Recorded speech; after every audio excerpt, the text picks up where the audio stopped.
What's up guys, in today's video I'm going to be installing the Crown Vic swap kit in our 1960 Ford F100. Went ahead and picked up the Gateway performance suspension kit here. Comes with a little instruction manual on how to set it all up and mark it out. Here are the boxes that they give you. I have two of these, and this will be for the Crown Vic suspension. It also includes some other bits that we'll touch on later. But the first step is, once you have all the engine and suspension and all that out from the old stuff, then we got to start knocking off all these old brackets. All right, so get off all these old brackets. They're held on by these rivets. So we just need to knock those out. As you can see here, I've already got one done. And then this whole bracket should come off. These are the tools I'm using. Basically just have an angle grinder with a cutoff wheel. And what you got to do is come to the rivets, and then we're just going to make an X on the head. All the way down to the base of the rivet in the head, and then we're going to take our air hammer here, and then we'll just knock off that head, and then you'll be left with the body of the rivet inside the bracket or the frame. And then you take out like a punch tool and just punch it through. Pretty simple to do, it's just pretty time consuming, so let's get started.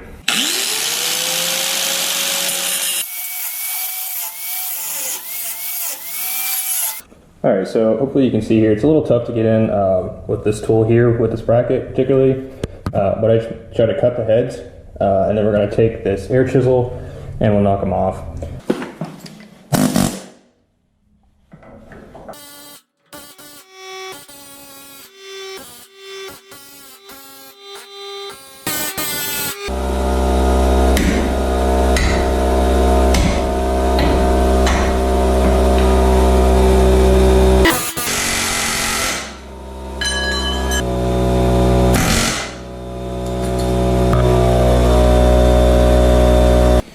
Alright, so we're making some progress. We already got both of the shock mount brackets off. This is what we're working with afterwards. So far, I keep doing that X method on top of the head with this little guy here. And then I use this punch on the air hammer and just drive out the rivets. It's very time consuming, and I'm getting covered in stuff. So.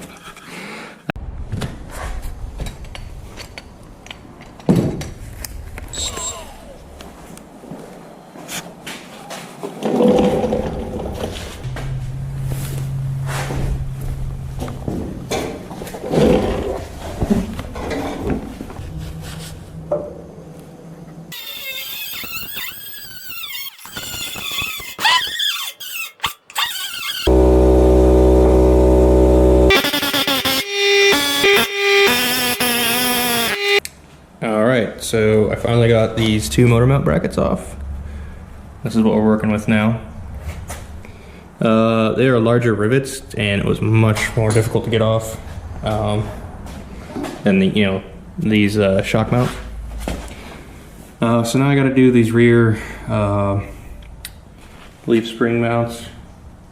I got the rest of the rear leaf spring mounts off of the frame here. These were by far the hardest thing to get off. Now the next step is to start laying out the frame. Alright, so I got all the marks according to the book. Like I said, 5 and 5/16 back, 8 and 11/16 forward. Then I put the straight edge across at the back marks, and I went forward, and we are even on both sides, which means we're square. I went ahead and, hopefully you can see this, I had to switch to a friggin' purple marker because my silver ran out. But I transferred it all the way around the frame. Hopefully you can see that. And then when we take our boxes here, you can see that we are now lined up with our marks. So straight edge on this face is where we're gonna cut. I'm gonna double check all my measurements, or triple check them again, and then I'm going to get the angle grinder and I'm gonna cut out the top box, or top of the frame rail for the box. And then I'll mark out the bottom as well, and then I'll cut that out.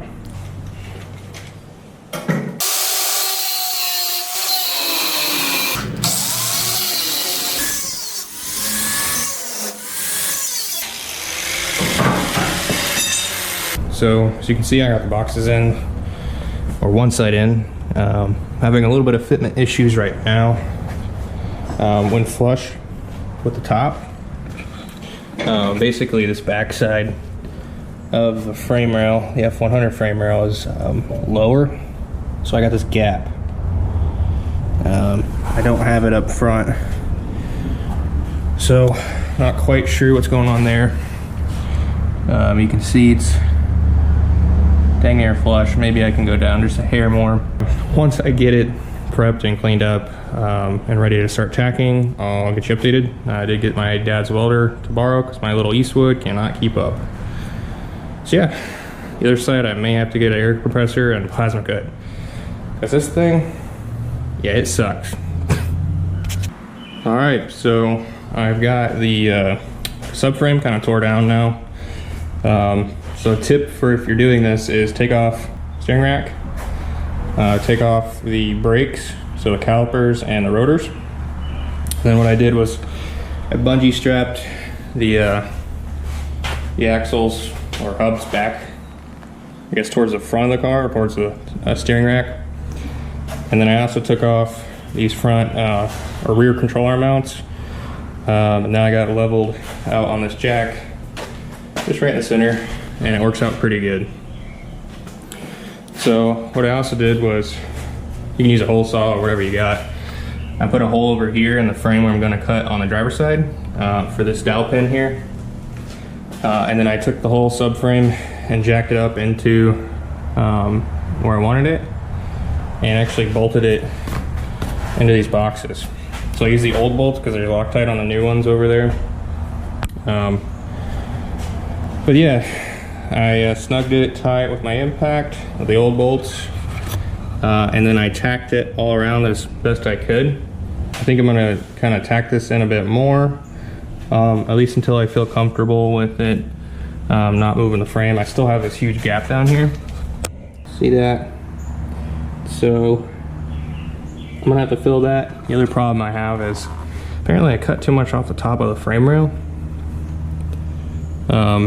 And then the bottom of the frame rail, I guess I didn't cut enough off of, because this guy, so this is a filler piece that comes with it, it didn't fit. I mean, I tried to shave it up as much as I could, but I'm just gonna have to make another one of these for the top, and I got some stock over there. Hopefully I can just zip it off with the plasma. If I didn't update you, which I think I said I was going to, I borrowed my dad's plasma cutter. This is his welder, and then it's been a whole lot of money and a whole lot of time, 3 days, and I got this DeWalt 60-gallon air compressor installed. Here's a current update. I have the passenger side box, basically, I think it's completely welded in. I gotta check it once I drop the subframe again. I am not a welder, so I'll probably hear about that in the comments, but here we are. I have both sides welded in now. As you can see, welds are the hold. They're not great, but gotta grind them all down so they're flush and flat. But currently, the whole subframe's held in by the bolts, which is cool. I could, right now, put in the steering rack and put on the wheels, and then I could drop this whole truck down on this new cross member. What I think I'm gonna do though is I'm gonna let this cool, because I just finished welding it up. And then I'm gonna go ahead and grind down both sides nice and flat and flush the way I want them.